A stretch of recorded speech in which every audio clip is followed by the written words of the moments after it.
வேதத்திலிருந்து ஒரு வசனத்தை நம்ம வாசிக்கலாம். பவுல் கொலோசியருக்கு எழுதின நிருபம் 3ஆம் அதிகாரம் 24வது வசனத்தை வாசிக்கலாம். பவுல் கொலோசியருக்கு எழுதின நிருபம் 3ஆம் அதிகாரம் 24வது வசனம். எதை செய்தாலும் அதை மனுஷர்களுக்கென்று செய்யாமல் கர்த்தருக்கென்றே மனப்பூர்வமாய் செய்யுங்கள். பவுல் ஒரு ஆலோசனை கொலோசை சபைக்கு ஒரு ஆலோசனை சொல்லி எழுதுகிறார். எதை செஞ்சாலும் மனுஷருக்கென்று செய்யாதீங்க, அதை கர்த்தருக்கென்று செய்யுங்க. எப்படி செய்யணுமா? மனப்பூர்வமாக செய்யுங்க, நல்ல மனசோடு செய்யுங்க. கடமைக்காக செஞ்சிடாதீங்க, கட்டாயத்துக்காக செஞ்சிடாதீங்க. அது துதிச்சாலும் சரி, அதை ஆராதிச்சாலும் சரி, அது கர்த்தருக்கு கொடுத்தாலும் சரி, தேவனுக்கு ஊழியம் செஞ்சாலும் சரி, எதை செஞ்சாலும் எதை அப்படின்னா என்னெல்லாம் தேவனுக்கு செய்கிறோமோ அதெல்லாம் எதைங்கிறார். எதை செஞ்சாலும் மனப்பூர்வமாக செய்யுங்க. யாரோ சொல்லி அல்ல, வற்புறுத்தலின் பேரே அல்ல, கடமைக்காக அல்ல. ஜெபிக்கிறோமா அது இருதயத்தின் ஆழத்துலேருந்து வரணும். தேவனுக்காக கொடுக்குறோமா அன்பு நிமித்தம் வரணும். தேவன் நம்ம மேலே வச்சிருக்கிற பாசத்தின் நிமித்தம் ஜெபிச்சு பாருங்க. தேவன் நம்ம மேலே வச்சிருக்கிற தயவு நிமித்தம் ஜெபிச்சு பாருங்க. ஐயோ கட்டாயமாக காலையில் எழும்பணுமோ, கட்டாயமாக ஜெபத்துக்கு வரணுமோ அப்படின்னா நமக்கு அன்பே வராது. கட்டாயத்தின் பேரில் அல்ல, அன்பு நிமித்தம், பாசத்தின் நிமித்தம், அவர் நடத்துகிற வழிகளை நினச்சி, அவர் நம்மளை தூக்கி எடுத்த விதத்தை நினச்சி, இப்படியெல்லாம் நினச்சி செஞ்சோன்னா மனப்பூர்வமாக செய்ய முடியும். அதுதான் பவுல் சொல்கிறாரு, எதை செஞ்சாலும் மனப்பூர்வமாக செய்யுங்க. தெபரால் கூட சொல்லுவாங்க, நியாயாதிபதிகளில் யுத்தத்துக்கு அழைக்கிறாங்க, அப்போ கூட சொல்லுவாங்க, மனப்பூர்வமாக ஒப்பு கொடுத்தவங்கள என் இருதயம் நாடுகிறதுன்னு சொல்லுவாங்க. யுத்தத்துக்கு கூப்பிடும் போது கூட தெபரால் அப்படி தான் கூப்பிட்றாங்க. மனப்பூர்வமாக இருக்கிறீங்களா, என் கூட வாங்க யுத்தத்துக்கு. உங்களுக்கு மனசு இல்லையா, நீங்கள் வீட்டிலே இருந்துக்கலாம் அப்படின்னு. அது மாதிரி தான் இன்னைக்கு நமக்கும் அப்படி தான். மனசு இருக்குதா, நல்ல தேவனை ஆராதிங்க. தேவனுக்கு எதை செஞ்சாலும் நல்ல மனசோடு செய்யுங்க. தசம்பாகத்தை கவரில் வச்சு எழுதி போடும்போது கூட சந்தோஷமாக இருந்தால் தான் இங்கே விதைக்கணும். ஐயோ கொடுக்குறோமோ அப்படின்னா இங்கே விதைக்கவே வேண்டாம். அது உங்களுக்கும் ஆசீர்வாதம் இல்லை, அது எங்களுக்கும் ஆசீர்வாதம் இல்லை. எதை செஞ்சாலும் கையை உயர்த்தி கத்துற ஆராதிக்கிறோமா, கண்ணை மூடி கத்துற ஆராதிக்கிறோமா, இப்படிப்பட்ட ஒரு சின்ன காரியத்தில் கூட நல்ல மனசோடு செய்யுங்க. மனுஷனே ஒரு காரியத்தை செய்யும் போது நம்ம சொல்கிறோம்ல, நல்ல மனசோடு செஞ்சால் தானே அது நல்லாயிருக்கும் அப்படின்னு நம்ம சொல்லுவோம். ஒரு மனுஷனே ஒரு காரியத்தை செய்யும்போது நல்ல மனசோடு செய்யணும்னு நம்ம எதிர்பார்க்குறோமே. அப்போ தெய்வத்துக்கு, நம்மளை உண்டாக்கின தெய்வத்துக்கு, நம்மளை தெரிந்து கொண்ட தெய்வத்துக்கு நம்ம சின்னதோ பெருசோ எதை நம்முடைய சக்திக்கு தகுந்தார் போல, நம்முடைய திராணிக்கு தகுந்தார் போல செய்கிறோமோ எல்லாத்தையும் நல்ல மனசோட உள்ளத்தின் ஆழத்தில் இருந்தால் தான் ஆண்டு கூட சொல்கிறார், நீ கொடுத்தா கூட கட்டாயத்தின் பேரில் கொடுக்காத, உற்சாகமாக கொடுங்கிறார். உற்சாகமாக செய்கிறோம் பாருங்க, அன்பின் நிமித்தமாக செய்கிறோம் பாருங்க, அவர் மேலே வச்சிருக்கிற வாஞ்சை நிமித்தமாக செய்கிறோம் பாருங்க. சிலத்தில் இங்கே நல்ல பிரசங்கங்களை கேட்கும்போது, ஓ இப்படியெல்லாம் நம்ம செய்யணுமா, இப்படியெல்லாம் தேவனுக்கு கொடுக்கணுமா, இப்படியெல்லாம் நம்ம சபையை விசாரிக்கணுமா, அப்படியெல்லாம் சில பிள்ளைங்க வந்து மனப்பூர்வமாக ஊழியங்களை தாங்குவாங்க. அதெல்லாம் கர்த்தர் ரொம்ப அதிகமாக என்ன செய்கிற நம்முடைய வாழ்க்கையில் எதிர்பார்க்குறார். இந்த நாட்களில் வேதத்தில் சிலர் பெயர் சொல்லப்படாத சிலரும் இருக்கிறாங்க. ஒரே ஒரு இடத்துல மட்டும் பெயர் சொல்லப்பட்ட சிலரும் மனப்பூர்வமாக அவங்க வாழ்க்கையில் என்ன செய்ய முடியுமோ அதை செஞ்சுருக்கிறாங்க. அப்படி சில நபர்களை நேரத்துக்கு தகுந்தாற் போல் நம்ம தியானிக்க போகிறோம். 2 ராஜாக்களின் புஸ்தகம் 5ஆம் அதிகாரம் 1ஆம் வசனத்தை வாசிக்கலாம். 2 ராஜாக்களின் புஸ்தகம் 5ஆம் அதிகாரம் 1ஆம் வசனம். சீரிய ராஜாவின் படைத்தலைவனாகிய நாகமான் என்பவன் தன் ஆண்டவனிடத்தில் பெரிய மனுஷனும் எண்ணிக்கையுள்ளவனுமாயிருந்தான். அவனை கொண்டு கர்த்தர் சீரியாவுக்கு இரட்சிப்பை கட்டளையிட்டார். அடுத்த வசனம் கூட வாசித்துருமா. மகா பராக்கிரமசாலியாக அவனோ குஷ்டரோகியாய் இருந்தான். சிரியாவிலிருந்து தண்டுகள் புறப்பட்டு இஸ்ரவேல் தேசத்திலிருந்து ஒரு சிறு பெண்ணை சிறைப்பிடித்து கொண்டு வந்திருந்தார்கள். அவள் நாகமானின் மனைவிக்கு பணிவிடை செய்து கொண்டிருந்தாள். இதில் வாசிக்கிறோம், இந்த சம்பவம் உங்களுக்கு எல்லாம் தெரியும். சீரிய ராஜாவுடைய முக்கியமான படைத்தலைவனா நாகமான் இருக்கிறான். அவன் சாதாரணமானவன், அவன் படைத்தலைவன், அவன் ஒரு பராக்கிரமசாலி, அவன் ராஜாவுடைய யுத்த சேனையோடு அவன் என்ன செய்கிறான், வேலை செய்கிறவன். அவங்க இந்த சீரியர்கள் இஸ்ரவேல் தேசத்துக்கு போகும்போது அங்கேருந்து சிறையா சிலரை கொண்டு வர்றாங்க. அதில் ஒரு சின்ன பிள்ளையை பிடிச்சிட்டு வர்றாங்க பாருங்க. எனக்கு இது ரொம்ப ஆச்சரியமா இருந்துச்சு. ஏன் அப்படின்னா, சின்ன பிள்ளையை பிடிச்சிட்டு வந்து இவங்க என்ன செய்ய போகிறாங்க, வேதம் அழகாய் சொல்லுகிறது, சிறு பெண்ணை சிறைபிடித்து கொண்டு வந்திருந்தார்கள் அப்படின்னு சொல்லப்படுது. சின்ன பிள்ளை அப்படின்னா நிச்சயமாக அவள் 13 வயசுக்கு கீழே உள்ள பிள்ளையாக தான் இருந்திருக்கும். வாலிப பிள்ளைன்னா கூட வாலிப பெண் என்று சொல்லப்பட்டிருக்கும். அந்த சின்ன பிள்ளையை சிறைபிடிச்சு கொண்டு வந்திருக்கிறாங்கன்னா அந்த பிள்ளை அழகாக இருந்தாலோ இல்லைன்னா ஏதோ ஒரு விதத்தில் இவங்க உள்ளத்தை கவர்ந்திருந்தாலும் தெரியல, அந்த பிள்ளையை சிறையாக கொண்டு வந்திருக்கிறாங்க. அந்த பிள்ளை இந்த நாகமாண்டிய வீட்டில் என்ன செய்கிறா, நாகமாண்டிய மனைவிக்கு வேலை செஞ்சிட்ருக்கிறா. எப்படி சாராளுக்கு ஆகார் வேலை செஞ்சாங்களோ அதை மாதிரி இந்த குட்டி பிள்ளை அந்த எஜமானிக்கு வேலை செஞ்சிட்ருக்கிறா. ஆண்டவர் பாருங்களேன், சில நேரத்தில் நம்மளை சில சிறையிருப்புக்குள்ளே அனுப்பும்போது கூட ஒரு நோக்கம் இல்லாமல் கர்த்தர் நம்மளை அனுப்புறதே இல்லை. ஏன் இந்த சின்ன பிள்ளை இவங்க வீட்டுக்கு வந்துச்சு தெரியுமா? தேவன் ஒரு நோக்கம் இல்லாமல் இவளை கர்த்தர் இந்த வீட்டுக்கு அனுப்பி வைக்கவே இல்லை. அவள் சொந்த தேசத்தை விட்டு வந்துட்டா, இஸ்ரவேல் தேசத்தை விட்டு இப்போ இவ இந்த சீரிய தேசத்துக்கு வந்துட்டா. அவளுக்கு உள்ளத்தில் ஏக்கம் இருந்திருக்குல்ல, அம்மாவை பார்க்க முடியாது, அப்பாவை பார்க்க முடியாது, குடும்பம் இல்லை, உறவு இல்லை, தான் பார்த்த தேசம் இல்லை, ஒன்றும் அவளுக்கு அனுகூலமாக சகாயமாக இல்லை. ஆனால் ஏன் கர்த்தர் கொண்டு வந்தார்னா, கர்த்தரே கொண்டு வந்தார். ஏன் கொண்டு வந்தார்னா, இந்த நாகமான் வந்து குஷ்டரோகியாக இருக்கிறான்.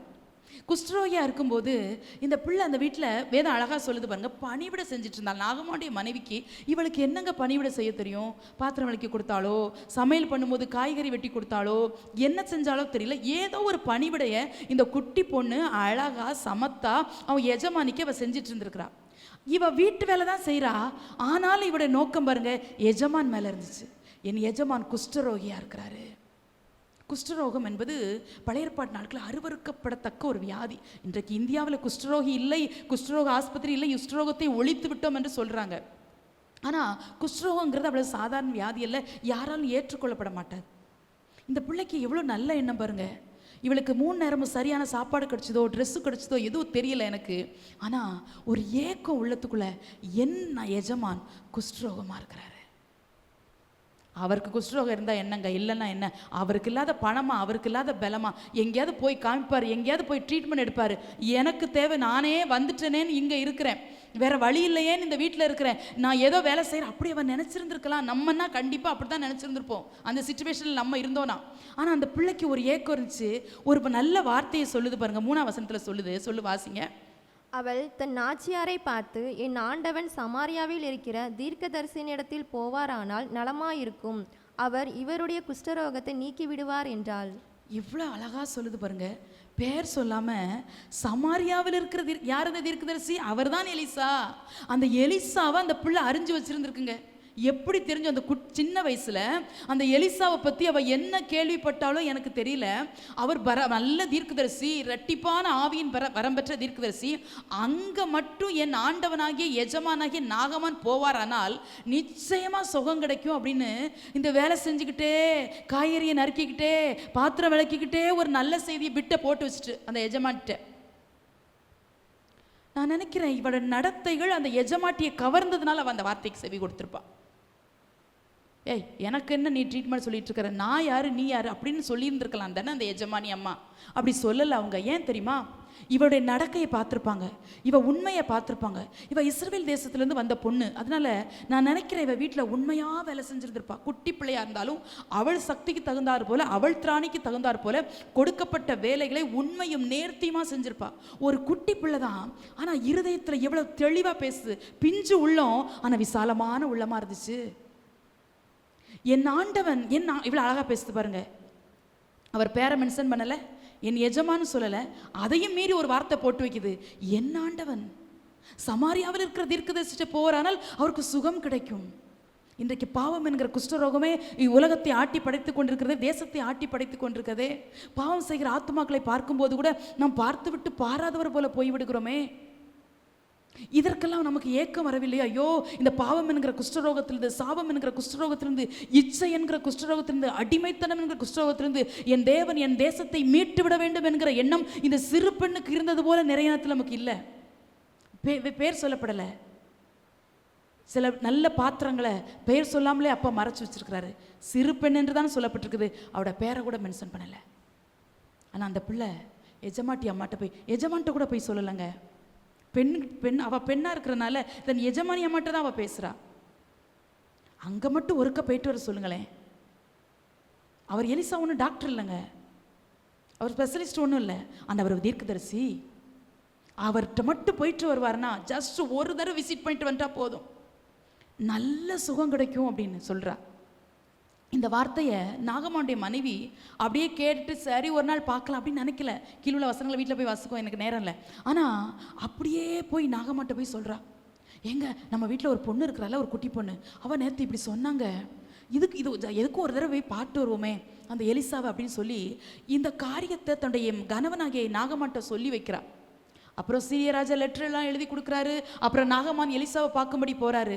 எலிசா ஒரு வார்த்தை சொல்கிறாரு, இந்த யோர்தானில் நீ 7 தடவை மூழ்கு அப்படின்னு சொல்கிறார். இந்த வார்த்தையை கேட்டபோது நாகமானுக்கு கோபம் வந்துருச்சு. எங்கள் தேசத்தில் ஆப்னா பர்பான்னு சொல்லி நல்ல நதிகள்லாம் இருக்குது. அதில் இல்லாத மேன்மையாக இந்த யோர்தானில் இருக்க போது, அதுவும் 7 தடவை நான் முங்கி எந்திக்கணுமா? நான் அப்படி செய்ய மாட்டேன். ஏன்னா அவனுக்கு ஒரு ப்ரெஸ்டீஜ் ப்ராப்ளம். என் பதவி என்ன, என் பெருமை என்ன, நான் எந்த ஊரை சேர்ந்தவன், நம்ம பார்க்குற வேலை என்ன, நான் போய் சாதாரண இந்த யோர்தானில் போய் அதுவும் 7 தடவை சின்ன பிள்ளை மாதிரி முங்கி நான் எந்திக்கணுமா? நான் அப்படி செய்ய மாட்டேன் அப்படிங்கிறான். அவன் கூட இருந்த வேலைக்காரங்களை பாருங்களேன். இந்த சின்ன பெண்ணை பண்ணிட்டு காரணம் இல்லைங்க. அவன் கூட இருந்த வேலைக்காரங்க சொல்கிறாங்க, இல்லைப்பா இல்லை ஆண்டவனே, ஒரு தடவை முங்கி பாருங்களேன், பெரிய காரியத்தை சொன்னால் நீ செஞ்சிருப்பீர்ல, சின்ன காரியத்தை தானே எலிசா சொன்னார், என்ன சொல்லிட்டாரு, 7 தடவை முங்குன்னு தானே சொன்னார் அப்படின்னு. அப்புறம் தான் அவனுக்கு புத்தி வருது, ஓ சே, இந்த முங்குறதுக்காக நம்ம வெக்கப்பட்டோம், ஏன் இதை கூட செஞ்சு பார்த்துருவோமே அப்படின்னு சொல்லி 7 தடவை முங்கி எந்திரிக்கும். வேதம் சொல்லுது, சிறு பிள்ளையின் மாம்சத்தை போல் அவனுடைய மாம்சம் மாறிட்டான். இவனுக்கு குஷ்டரோகத்திலேருந்து கர்த்தர் இவனை விடுதலை ஆக்குறதுக்கு சீரிய தேசத்துலேருந்து இந்த ஒரு குட்டி பிள்ளையை அனுப்பியிருக்கிறாங்க.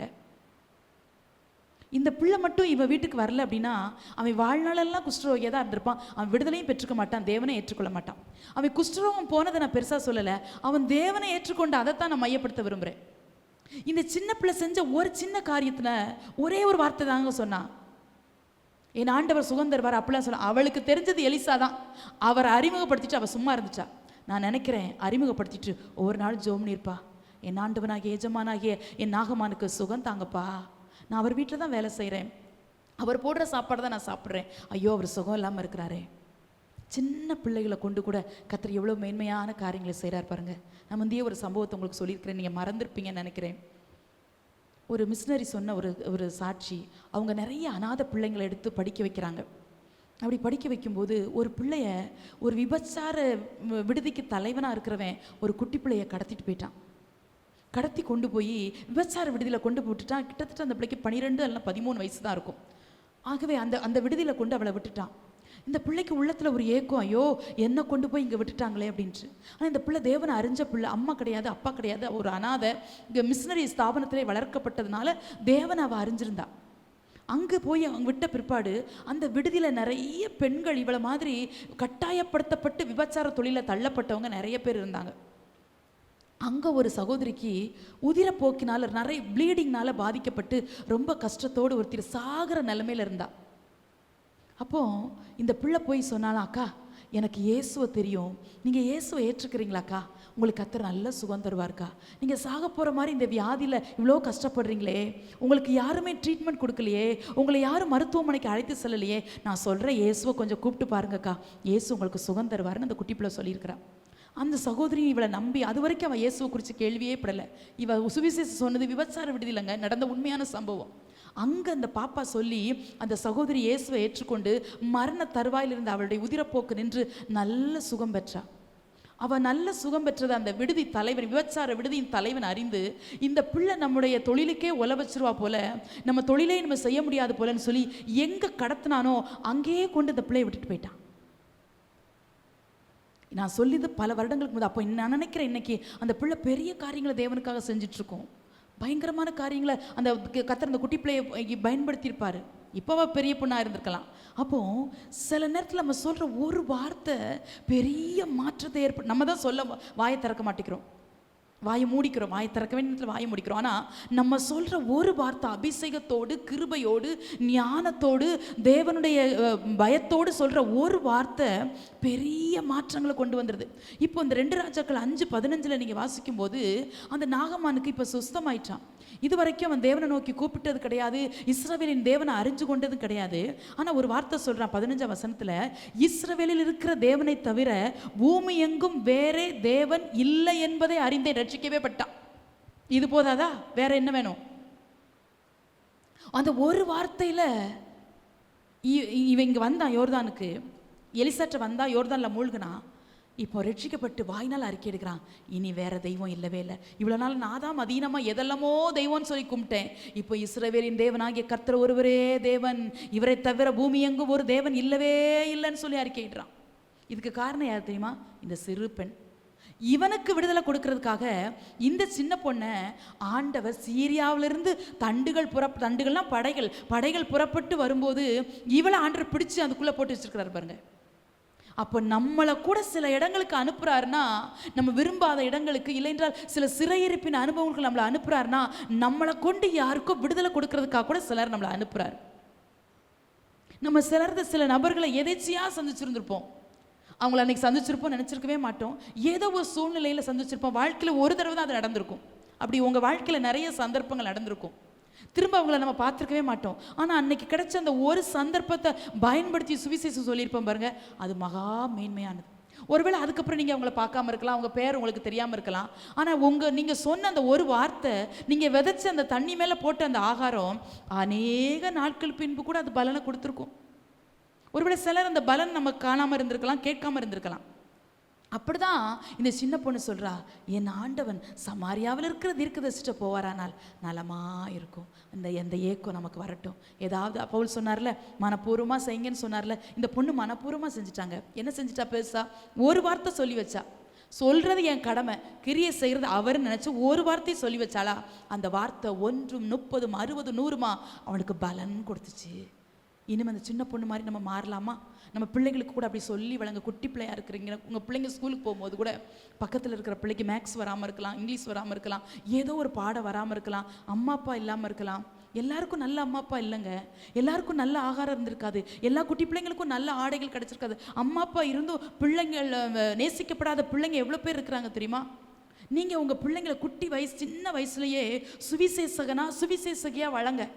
சியோன் என்னும் சுவிசேஷகியேன்னு சொல்லி தீர்க்க தரிசனத்தில் வாசிக்கிறது போல நம்முடைய பிள்ளைங்க சுவிசேஷ ஊழியத்தை செய்யட்டும். பெரிய பாஸ்டரா, ரெவரண்டா, பாஸ்டரம்மாவா ஆகணும்னு நான் சொல்ல வரல. அந்த குட்டி பிள்ளைங்களுக்கு நீங்கள் சொல்கிற ஒரு வார்த்தை, இயேசுவை ஏற்றுக்கோன்னு சொல்கிற ஒரு வார்த்தை மிகுந்த பலனுள்ளதாக இருக்கும். சின்ன வயசுல சின்ன புதிய ஏற்பாடெல்லாம் கிடைக்குதுங்க. பாக்கெட் பைபிள்லாம் இப்போ கிடைக்குது. பெருசாக இதை மாதிரி குத்திட்டு வாங்க நான் சொல்லலை. இந்த மாதிரி மினி பைபிளை, பாக்கெட் பைபிளை கூட வாங்கி குட்டி பிள்ளை, எல்கேஜி பிள்ளைங்களாக கூட தான் பரவாயில்ல, அது பேக்கில் போட்டு அனுப்புங்க. உங்கள் பிள்ளைங்க ஸ்கூல் பேக்லோடு அந்த பைபிளை சுமந்து பழகட்டும். இன்னைக்கு பைபிளை சுமந்தாங்கன்னா நாளைக்கு வேதம் உங்கள் பிள்ளைகளின் தலைமுறைகளையும் சுமக்கும். இன்னைக்கு எங்களை அதை தான், வேதம் தான் எங்களை சுமந்துட்டு இருக்குது. இந்த வேதம் தான் எங்களை பாதுகாக்குது, வேதம் தான் எங்களை போஷிக்குது. இப்படி உங்கள் குட்டி பிள்ளைங்களை வளர்த்துருங்க. சின்ன வயசில் போடுற அந்த விதை, இந்த பிஞ்சு உள்ளத்தில் நீங்கள் விதைக்கிற விதை ரொம்ப பெரிய பலனை தரும்.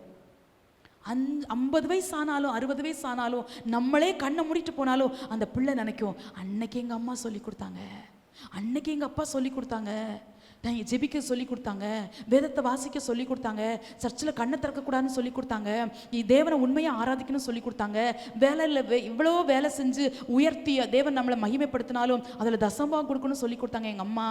அப்படிலாம் உங்கள் பிள்ளைங்க உங்களை மறக்கவே மறக்காது. இந்த சிறு பெண் ரொம்ப ஞானமாக இருக்கிறா. நான் நினைக்கிறேன் எங்கள் சின்ன வயசு, இதை மட்டும் சொல்லிட்டு அடுத்த பாயிண்ட்டுக்கு போகிறேன். குட்டி பிள்ளை சரி, ஒரு 13 வயசுலேயே வச்சுக்கிடுவேன். நம்ம 13 வயசில் என்ன செஞ்சுருந்துருப்போம்? நம்ம எத்தனா படிச்சிருந்திருப்போம்? 8ஆம் படிச்சிருந்திருப்போம். 15 வயசில் 10th படிக்கிறோம். அப்போ 13 வயசில் 8ஆம் கிளாஸ் படிச்சுட்டு இருப்போம். இந்த 8ஆம் கிளாஸ் படிக்கிற உங்களுக்கு ஞாபகம் வரும்ல, நீங்கள் 8ஆம் கிளாஸ் படிக்கும்போது நம்மளாம் என்ன செஞ்சுருப்போம்? பறக்க பார்த்துட்டு ஏதோ ஸ்கூலுக்கு போயிட்டு, ஏதோ எனக்கே அப்படி தான் ஞாபகம் இருக்குது. ஏதோ பறக்க பார்த்துட்டு ஸ்கூலுக்கு போயிட்டு ஸ்கூலுக்கு வெளியே நிறைய கடை இருக்கும், மாங்காய், கொய்யாக்காய் அப்படிலாம் விற்க, அதெல்லாம் ஒரு 4 நாள் கிடச்சா வாங்கி தின்னுட்டு இது தான் நம்ம செஞ்சுருந்துருப்போம். ஆனால் இந்த குட்டி பிள்ளை வேற எங்கேயும் சிந்தையை தவற விடலை பாருங்க. பாத்திரம் விளக்குனாலும் நாகமாட நினைப்பு, தூங்குனாலும் நாகமாட நினைப்பு. ஐயோ குஷ்டரோகம் இருக்குது. எங்க இவன் ஒரு பெரிய படைத்தலைவன், இவன் குஷ்டரோகிங்கிறது அரண்மனைக்கே தெரியும், ராஜாவுக்கே தெரியும். யாருமே அவனுக்கு சொல்யூஷன் சொல்லலையே, யாருமே இவன் விடுதலை ஆகணும்னு நினைக்கலையே, மனைவி கூட நினைக்கலையே. அந்த குட்டி பிள்ளைக்கு எப்படி ஏக்கம் வந்துச்சுன்னா, அந்த பிள்ளை அந்த சின்ன வயதுல இயேசுவாவை அறிஞ்சிருந்தனால, தேவனாவை அறிஞ்சிருந்ததுனால, தேவனை நேசிச்சதுனால அந்த ஏக்கம் வந்துச்சு. எல்லாருக்கும் அந்த பாரம் வராதுங்க. நீங்களும் நானும் இயேசுவை நேசிச்சோன்னா பாவம் செய்கிற சந்ததியை பார்க்கும் போதெல்லாம் அழுவோம். உங்கள் கண்ணு முன்னா ஒரு பாவம் நடக்குது, ஒரு அக்கிரமம் நடக்குன்னா நிச்சயமாக நீங்கள் அழுவீங்க. ஒரு ஹாஸ்பிட்டல் போயிட்டு கூட நீங்கள் வெளியே வரும்போது நீங்கள் நிம்மதியாக வரமாட்டீங்க. அங்கே ஜீவனுக்காக போராடுகிற ஒவ்வொருடைய ஜீவனும் உங்கள் கண்ணு முன்பாக நினைவுக்கு வரும். அப்படிலாம் ஒரு ஏக்கம் ஆண்டவர் இந்த நாட்கள் தரட்டும். எதை செஞ்சாலும் மனப்பூர்வமாக செய்யுங்க. இந்த சின்ன பொண்ணு, குட்டி பொண்ணு, சுட்டி பொண்ணு, தங்க பொண்ணு, செல்ல பொண்ணு, என்னன்னாலும் சொல்லலாங்க. அவளை பேர் தான் சொல்லப்படலை. அந்த பொண்ணு அந்த கிடைச்ச நல்ல வாய்ப்பை, ஒரே வாய்ப்பு தான். நிச்சயமாக நான் நினைக்கிறேன் வாழ்நாளெல்லாம் அந்த நாகமான் மறந்துருப்பான்னு நினைக்கிறீங்க? இந்த குட்டி பொண்ணை மறந்துருக்கவே மாட்டான். இவளை கடைசி வரைக்கும் வச்சு வளர்த்து ஆளாக்கி சொந்த மகளாகவே தத்தெடுத்திருப்பாங்க. எப்படி இந்த பிள்ளையை மறக்க முடியும்? அந்த பிள்ளையால் அல்லவா அன்னைக்கு அவன் விடுதலையாக்கப்பட்டான். அந்த பிள்ளையால் அல்லவா அவன் தேவனை ஏற்றுக்கொண்டான். நாகமானே மறக்காம இருந்திருப்பானா? நம்ம செஞ்ச சின்ன வார்த்தையை, நம்ம விதைச்ச சின்ன வார்த்தையை, நம்ம செஞ்ச சின்ன ஊழியத்தை, மனப்பூர்வமாக செஞ்ச சின்ன தேவனுக்காக பட்ட பிரயாசத்தை மறப்பாரா? மறக்கவே மாட்டார். உங்கள் பிள்ளைங்களுக்கு கூட அப்படி சொல்லி வளங்க. காலை ஸ்கூல் போகும்போது உங்கள் பிள்ளைகள் மேலே தலையில் கை வச்சு ஜோம்னு அனுப்புங்க. இல்லைன்னா தோளை பிடிச்சி தோளில் கை வச்சு ஜோம் நாம ஒரு பெற்றோர் கூட அனுப்பக்கூடாது. போயிட்டு வரேன் அப்படின்னு சொல்லும்போது போ, சில பெற்றோர்கள்லாம் போயிட்டு வரேன்னு சொல்லும்போது போய் தொலையேன் அப்படிலாம் சொல்கிறது, அப்படிலாம் வாயிலேருந்து வரக்கூடாது. என்ன வேலை செஞ்சாலும் பிள்ளைங்களை ஜோம் நாம வீட்டை விட்டு வெளியே அனுப்பக்கூடாது. என் மகன் காலேஜில் இருக்கிறான், 8:30 கரெக்டாக ஃபோன் பண்ணுவான். ஏன்? அவன் ஹாஸ்டல்லேருந்து ஒரு 10-8 வச்சா கிளாஸ் ரூமுக்கு போயிடலாம். அங்கேருந்து நான் ஜோம் நாம போக மாட்டானே, காலேஜுக்கு போக மாட்டான். உயிரோடு இருக்கிற வரைக்கும் நான் அது ஞாயிற்றுக்கிழமை கூட அவனுக்கு ஜோம்னி விட்டுட்டு தான், ஏன்னா அவன் ஒரு ஊழியத்துக்கு போகிறான், நாங்களும் ஊழிய செய்யறதுக்கு இங்கே வர்றோம். ஜோம்னாம நானும் இங்கே உள்ளே வரமாட்டேனே. பிள்ளைங்க இதெல்லாம் மறக்காதுங்க. பிள்ளைகளுக்கு அடிக்கடி ஒரு கிஃப்ட்டை கொடுத்துட்டே இருங்க. என்ன கிஃப்ட்டு? 5 ஸ்டாரா, கிட்கேட்டா? இல்லை, ஜெபமாகி கிஃப்ட்டை கொடுத்துட்டே இருங்க. அம்மா ஜோம்ன்றேன், தைரியமாக போ, பரிச்சை எழுது, மார்க் குறைஞ்சிட்டியா, அடுத்த தடவை நல்ல மார்க் வாங்க, அம்மா ஜோம்ன்றேன், ஜெபம் ஜெபம் ஜெபம் ஜெபம். அந்த கிஃப்ட்டை சின்ன பிள்ளைகளுக்கு கொடுத்துட்டே இருங்க. குட்டி பிள்ளைங்களா இருந்தால், ரீவ் தானே அன்னைக்கு உனக்கு ஒரு 5 வசனம் மனப்பாடம் செஞ்சு சொல்லு, அம்மா உனக்கு கேசரி கிண்டி தரேன், அம்மா உனக்கு இதை செஞ்சு தரேன், இப்படிலாம் சொல்லி சொல்லி வளங்க. அந்த சின்ன பிள்ளைங்க ஒரு நாள் இந்த பைபிளை விட்டு போகணும்னு நினைக்கிறீங்க, போகவே போகாது. சின்ன வயசில் போட்ட அந்த விதை விருட்சமா மரங்களா அது வளர்ந்து கனி தரும். நான் நினைக்கிறேன் இதுக்கு பின்னால் இந்த சின்ன பொண்ணுக்கு வந்த வாஞ்சைக்கு பின்னால் என்ன காரணம் தெரியுமா? அவங்க அம்மா அப்பா தாங்க காரணம். பாவம், இந்த பொண்ணு அதுக்கப்புறம் அம்மா அப்பா பார்த்துருக்கவே மாட்டாள்ல, வாழ்நாள்லே பார்த்துருக்க மாட்டா. ஒருவேளை நாகமான் கண்டா இறக்கப்பட்டு திரும்ப கூட்டி கொண்டு விட்டார், ஐ டோன்ட் நோ, அது தெரியல எனக்கு. ஆனால் அந்த அந்த பிள்ளை வளர்த்த விதத்தை பார்த்தீங்களா? எலிசாவையே பார்த்து பார்த்து வளர்ந்துருக்கு. எலிசா செஞ்ச அற்புதத்தை கேட்டு கேட்டு அந்த பிள்ளை வளர்ந்துருக்குது. அதனால அந்த பிள்ளை தான் பெற்ற இன்பம் வயகம் பெருகுங்கிற மாதிரி எலிசா செஞ்ச அற்புதத்தெல்லாம் கண்கூட பார்த்துச்சோ கேட்டுச்சோ எனக்கு தெரியல, ஆனால் என் நாகமானுக்கும் சுகமாகட்டும்னு சொல்லி அனுப்புது பாருங்க. ஏன் அந்த சின்ன பிள்ளைக்கு மட்டும் இல்லை, உங்களுக்கும் எனக்கும் நம்முடைய சந்ததிக்கும் அப்படி ஒரு வாஞ்சை இருக்கட்டும். ரெண்டாவதாக மார்க் 2ஆம் அதிகாரம் 1-2 வசனங்களை வாசிக்கலாம். மார்க் 2ஆம் அதிகாரம் 1-2 வசனங்கள். சில நாட்களுக்கு பின்பு அவர் மறுபடியும் கப்பர் நகூமுக்கு போனார். அவர் வீட்டில் இருக்கிறார் என்று ஜனங்கள் கேள்விப்பட்டு உடனே வாசலுக்கு முன்னும் நிற்க இடம் போதாதபடிக்கு அநேகர் கூடி வந்தார்கள். அவர்களுக்கு வசனத்தை போதித்தார். இதில் வாசிக்கிறோம், இங்கேயும் பெயர் சொல்லப்படாத ஒரு 4 பேர் தேவனுக்காக ஊழியம் செய்கிறாங்க.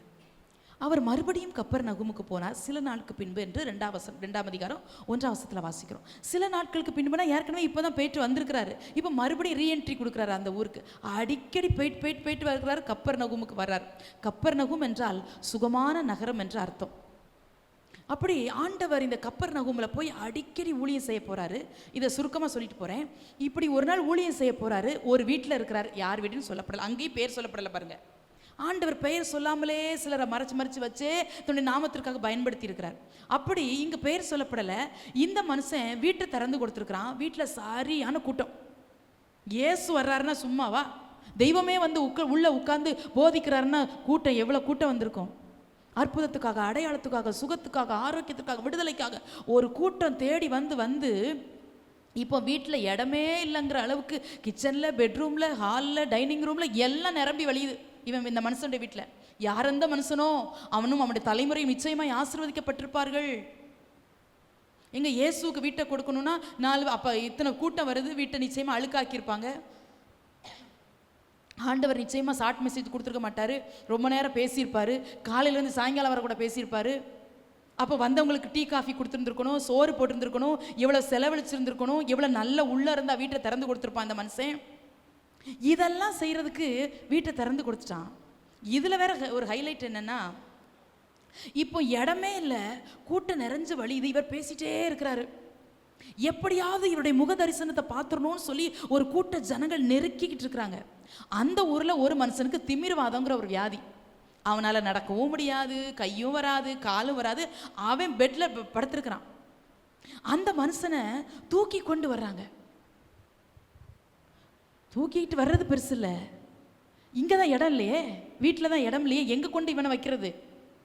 நம்மளாம் என்ன செஞ்சுருப்போம், வெளியே இருக்கட்டும், ஏசு எப்படி வாசல் வெளியே தானே வெளியே வருவார், அப்போ சுகமாக்கிக்கிறவார் நம்ம நினச்சிருப்போம். ஆனால் அதை தூக்கிட்டு வந்தாங்களே, அதெல்லாம் விவரமாக சொல்ல நேரம் இல்லை, வீட்டில் போய் வாசிக்கோங்க.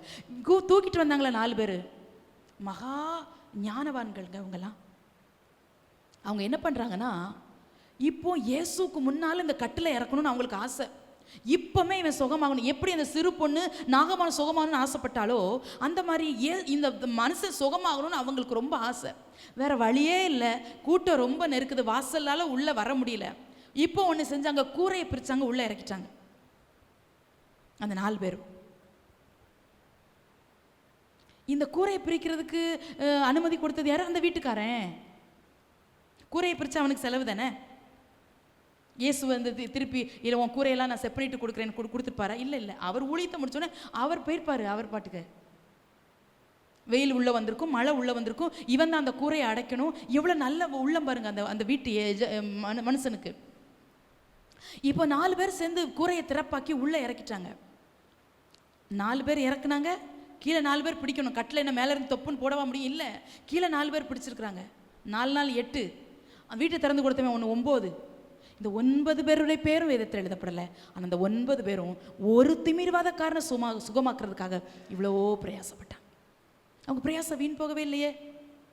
அன்னைக்கே சுகமாகி ஆண்டரே சொல்லாரு, உன் வரும்போது அவனை தூக்கிட்டு வந்தாங்கங்க, போகும்போது சொல்லார், உன் படுக்கை எடுத்துக்கொண்டு நீ நடந்து போங்கிறாரு. சிலருக்கு படுத்து படுத்து படுத்து நம்மளை அப்படியே படுக்கையில் இருக்கணும்னே சிலர் ஆசைப்படுவாங்க, பார்த்துருக்கீங்களா? ஒரு 3 மாதம் வேலையே செய்யாமல் பெட்டில் இருந்து பாருங்க, அடுத்த நாள் நமக்கு வேலை செய்யறதுக்கு இஷ்டமே வராது. அப்படியே வழக்கமாய் மாறிவிடும். அது மாதிரி இவன் இருந்துடக்கூடாதுல்ல. இவ்வளோ நாள் படுத்து படுத்து பழகிட்டான், இவனை யாரோ தூக்கி தூக்கி பழகிட்டாங்க. இனிமையும் நீ அப்படி இருக்காத, நீ எழுந்து உன் படுக்கை எடுத்துக்கொண்டு நீயே உன் வீட்டுக்கு போன்னு சொல்லி அனுப்பி வைக்கிறார் ஆண்டவர். ஒரு திமிர்வாதக்காரன் சுகம் பெறதுக்காக 9 பேர் பிரயாசப்பட்டாங்க.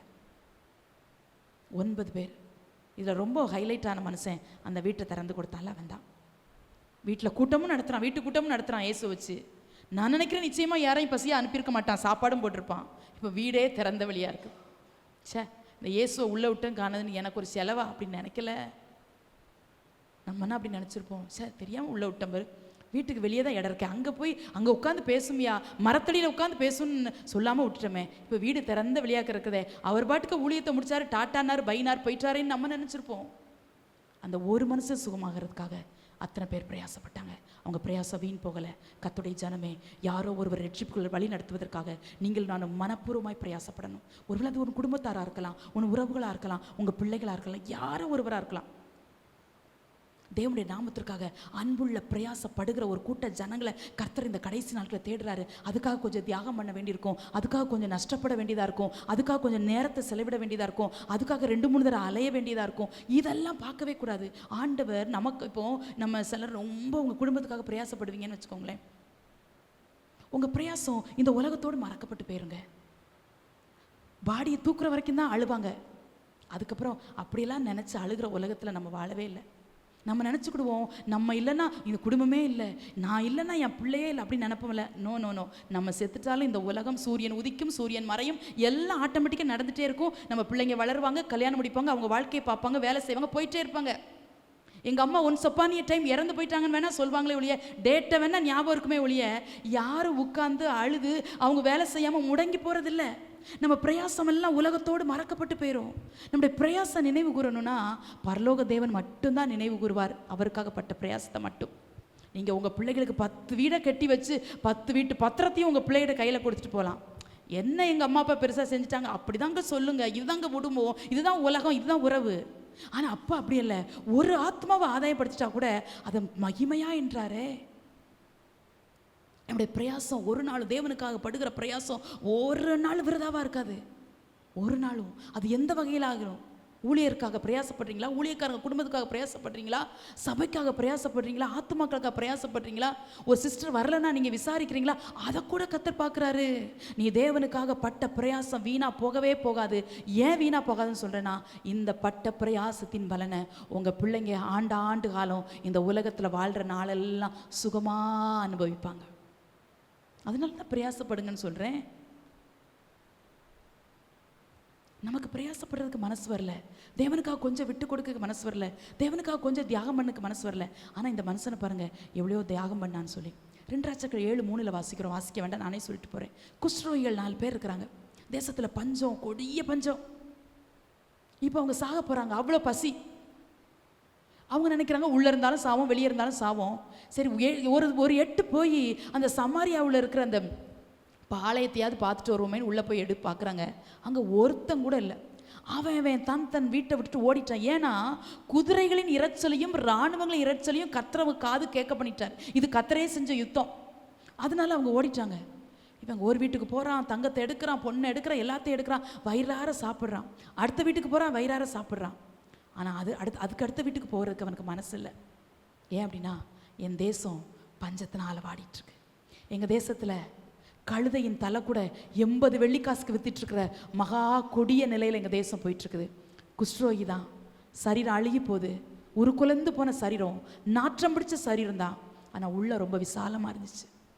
நாங்கள் மட்டும் திருப்தியாக சாப்பிட்றோமே, நாங்கள் மட்டும் இந்த வீட்டில் கொள்ளையிட்டோமே, என் தேசத்தின் ஜனங்களுக்கு இது வேண்டாமா அப்படின்னு இந்த 4 பேர் ஒற்றுமையாக இணைஞ்சு, வா நம்ம போய் அரண்மனையாருக்கு சொல்லிட்டு வருவோம் அப்படின்னு போனாங்களாம். அதெல்லாம் நீங்கள் வீட்டில் போய் வாசிங்க. குஷ்ரோகிகள் எப்படிங்க அரண்மனைக்குள்ளே விடுவாங்க? எவ்வளோ விசாலமான எண்ணம், மனசு பார்த்தீங்களா? உன் உள்ளத்தில் நல்ல செய்தி இருந்தா உனக்கு அரண்மனையில் கூட கர்த்தர் கதவை திறந்து வச்சிருப்பார். நீ சொல்ல வேண்டிய செய்தி ராஜ செய்தினா உனக்காக அனுகூலமான கதவுகள் திறக்கப்பட்டு கொண்டே இருக்கும். உன் கதவை திறக்கப்பட்ட அந்த கதவை ஒருவரால் அடைக்க முடியாது. இவங்க 4 பேர் போய் சொன்னதுனால ஒரே நாளில் தேசம் தலைகீழாக மாறிட்டு, தேசத்தில் செழிப்பு, ஆசீர்வாதம் ஒரே நாளில் தான். ஆண்டு சொல்றாரு, நீ காற்றையும் காண மாட்டீர்கள், மழையும் பார்க்க மாட்டீர்கள், வாய்க்கால்கள் தண்ணீரால் நிரப்பப்படும் சொன்ன வார்த்தை அப்படியே நிறைவேறிற்று. ஏன் இந்த 4 குஷ்ரோகிகள் செஞ்சது? யாரையுமே குஷ்ரோகிகள் எப்படிங்க அரண்மனைக்குள்ளே விடுவாங்க? குஷ்ரோகிகள் எப்படி தேசத்துக்குள்ளே விடுவாங்க, ஊருக்குள்ளே விடுவாங்க? அவங்களுக்கு நல்ல செய்தி இருந்துச்சு. எங்கள் தேசம் பட்டினியால் சாகும்போது நம்ம என்ன நினச்சிருப்போம்? கூட 5 வீட்டை கொள்ளை அடிச்சிருந்தா, கூட 10 வீட்டை 100 வீட்டை கொள்ளை அடிச்சா கூட சிலர் நமக்கு மனசு திருப்தி ஆகாது. இன்னும் கொஞ்சம் சேர்த்துருவோமா, இன்னும் கொஞ்சம் சேர்த்துருவோமா, இது சேர்த்தா பிள்ளைக்கு அதை செஞ்சலாம், அப்படி தாங்க நம்ம நினச்சிருந்துருப்போம். அதனால கண்டா சிலர் நம்ம ஆசீர்வதிக்கப்படாமல் இருக்கிறோமோ என்னமோ தெரியல. ஆனால் இந்த 4 குஷ்ரோகிகள் 2 வீட்டில் திருப்தியாக சாப்பிட்ட உடனே தேசத்தின் மேல் நினைப்பு வருது. கர்த்தர் உன்னை திருப்தியாய் போஷிக்கும் போது, கொடுத்து வைக்கும் போது, கர்த்தர் உன்னை வாழ வைக்கும் போது, நீ நினையாத எதிர்பாராத பல ஆசீர்வாதங்கள் தரும்போது, நீ தேசத்தை நினைத்ததுண்டா, சபை நினைத்ததுண்டா, பரிசுத்தமாக நினைத்ததுண்டா, மிஷனரிகளை நினைத்ததுண்டா? எல்லாமே எனக்கு அட்வான்ஸா, எனக்கு போனஸா, எனக்கு எதிர்பாராம வந்த ஓட்டி சம்பளமா, எனக்கு எல்லாம் எனக்கு தான்.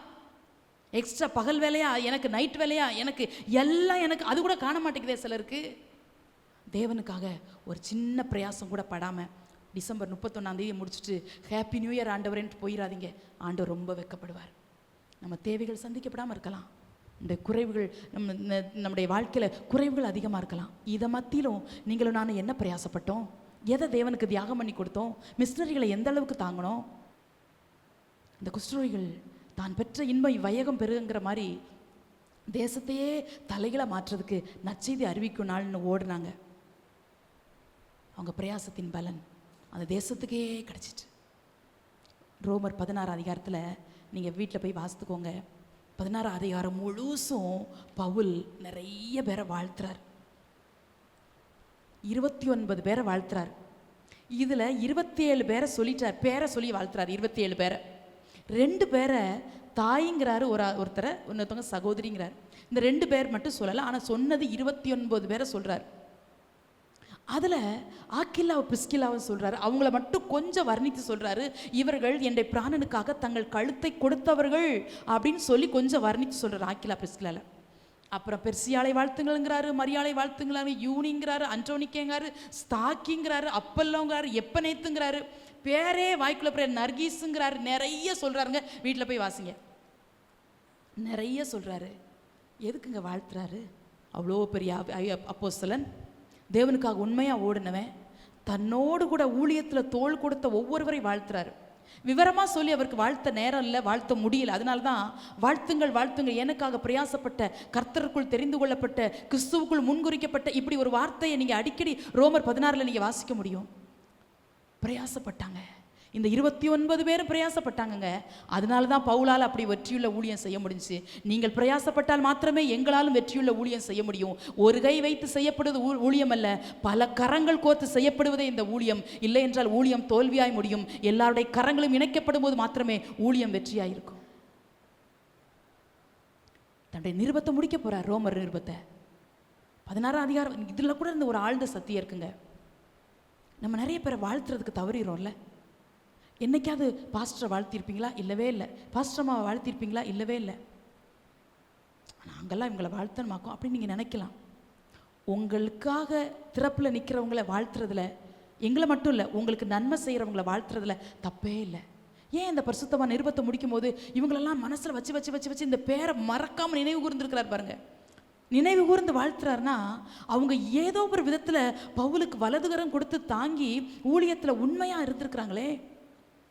நீங்களும் நான் அப்படி நின்னோமா? ஊழியக்காரங்களால் வாழ்த்தப்பட்ட வாழ்த்துதலுக்கு தகுதியுள்ள பாத்திரமா நம்ம நிற்கிறோமா? நிறைய நேரத்தில் நம்ம அதை செய்ய தவறிட்டோம். கர்த்தருடைய பிள்ளையே, கர்த்தருக்காக பிரயாசப்படுங்க. வாழ்க்கை ஒரு முறை தான். நினைத்தாலும் கதறினாலும் திரும்ப அந்த வாழ்க்கை நமக்கு கொடுக்கப்பட போவதில்லை. புறஜாதிகள் சொல்வார்கள் 7 ஜென்மம் இருக்கிறது என்று. வேதம் சொல்லுகிறது ஒரே தரம் மரிப்பதும் ஒரே தரம் பிறப்பதும் என்று தான் வேதம் சொல்லுகிறது. ஆகவே இன்னொரு முறை நாம் இந்த உலகத்தில் வந்து நாம் பிறக்க போவதே இல்லை, அதுதான் நிச்சயம். வாழ்க்கையிலும் பாதி நாளை கடந்து விட்டோம். இனி அற்பமான சொற்பமான காலங்கள் தான் உங்களுக்கும் எனக்கு கொடுக்கப்பட்டிருக்கிறது. மரணம் இன்ன நாளில் வரும் என்று நமக்கு நிச்சயித்து சொல்ல முடியாது. மரணத்தை தள்ளி வேணால் போடலாம், ஆனால் தடுக்க முடியாது யாராலும். ஆனால் மரணத்தை சந்திக்கிற வரைக்கும் நீங்களும் நானும் தேவனுக்காக செயல்பட்டே ஆக வேண்டும். யோவான் 6:9 கூட ஒரு சிறு பையன் இருக்கிறான். அவன் செய்தான், என்ன செய்தான்? 5 அப்பத்தையும் 2 மீனையும் 5000 பேருக்கு போஷிப்பதற்கு கொடுத்தானே. அவனும் அவர்களோடு உட்கார்ந்து அநேக நாட்களை 3 நாட்களை பிரசங்கத்தை தான் கேட்டுக்கொண்டிருக்கிறான். அவன் வீட்டிலிருந்து கொடுத்து விட்ட அப்பம், அவன் வீட்டிலிருந்து சுட்டு கொண்டு வந்த மீன்கள். அவன் டிஃபன் பாக்ஸே ஓப்பன் பண்ணல. அதை எப்படியோ அந்திரையா கண்டுபிடிச்சிட்டான். நல்ல மூக்கோ என்னமோ தெரியல. இவன் பாக்ஸ்க்குள்ள மீன் இருக்குன்னு கண்டுபிடிச்சிட்டு ஏசப்பாட்ட போய் சொல்றான், இங்கே ஒரு பையன் இருக்கிறான் அப்படின்ட்டு. சிலருக்குலாம் மூக்கு நல்ல பவர்ஃபுல்லா இருக்கிறோம். வீட்டில் என்ன வச்சாலும் ஈஸியாக கண்டுபிடிச்சிருவாங்க. அந்த மாதிரி இந்த அந்திரையை கண்டுபிடிச்சி ஆண்டவர்கிட்ட போய் சொல்கிறான். அந்த சின்ன பையன் கொடுத்த சாதாரணமான 5 அப்பம் என்ன பெரிய இப்போ மாதிரி என்ன செஞ்சுருந்துருப்பாங்க? நான் நினைக்கிறேன் வார்கோதுமை அப்பங்களாக கூட இருந்திருக்கேன். ஏன்னா கோதுமை தானே அதிகமாக பயன்படுத்தியிருப்பாங்க. வார்கோதுமை அப்பங்களாக இருந்திருக்கும். ரொம்ப எண்ணெய் ஊற்றி சுடாமல் தந்தூரி மாதிரி போட்டு எடுத்தாங்களோ என்ன தெரியல. அதனால கெடாமல் வேறு இருந்திருக்குது. அதெல்லாம் ரொம்ப ஹைலைட். மீனும் கடலை, அப்பமும் கடலை. ஏசப்பட்ட வந்தால் எதுவுமே கிடையாது, வாழ்க்கையே கிடையாது. அதனால் அது கெடாமல் இருந்ததுனால அது ரொம்ப அந்த சமயத்துக்கு ரொம்ப யூஸாக இருந்துச்சு. ஏன் ஆண்டவர் நினச்சிருந்தார் வானத்திலேருந்து கூட அப்பத்தை இறங்க வைக்க முடியும். காடைகளை கொடுத்த தேவனுக்கு கடலில் இருக்கிற அவ்வளோ மீன் அவர் முன்னால் கொண்டு வந்து போட முடியும். ஆனால் அவருக்கு அங்கே ஒரு சிறு பையன் தேவைப்பட்டான். அவருக்கு அந்த 5 அப்பமும் 2 மீனும் தேவையாக இருந்தது அவருடைய ஊழியத்திற்கு. அவன் பேரும் வேதத்தில் எழுதப்படவில்லை, சிறு பையன் என்று எழுதப்பட்டிருக்கிறது. சின்ன சின்ன பிரயாசங்கள் தேவனுடைய ஊழியத்தில் மகத்துவமான காரியங்களை செய்தது. எதை செய்தாலும் தேவனுக்கென்று மனப்பூர்வமாய் செய்யுங்கள். கொடுக்கப்பட்ட ஒரு வாழ்க்கையில் தேவனுக்காய் உண்மையுத்தமாய் ஓடுங்கள். ஊழியத்தை தாங்குங்கள். கொடுக்க முடிகிற ஏதாவது ஒன்றை தேவனுக்காக செய்து விடுங்கள். ஒன்றை கூட செய்யாமல் நீங்களும் நானும் மரணத்தை சந்திக்கக்கூடாது. ஒரு சிறிய காரியத்தை இவள் தன்னால் இயன்றதை செய்தாள் என்று வேதம் சொல்கிறது. இயன்றதை தேவனுக்கென்று செய்யுங்கள். தேவன் உங்களை நிச்சயமாய் ஆசீர்வதிப்பார்.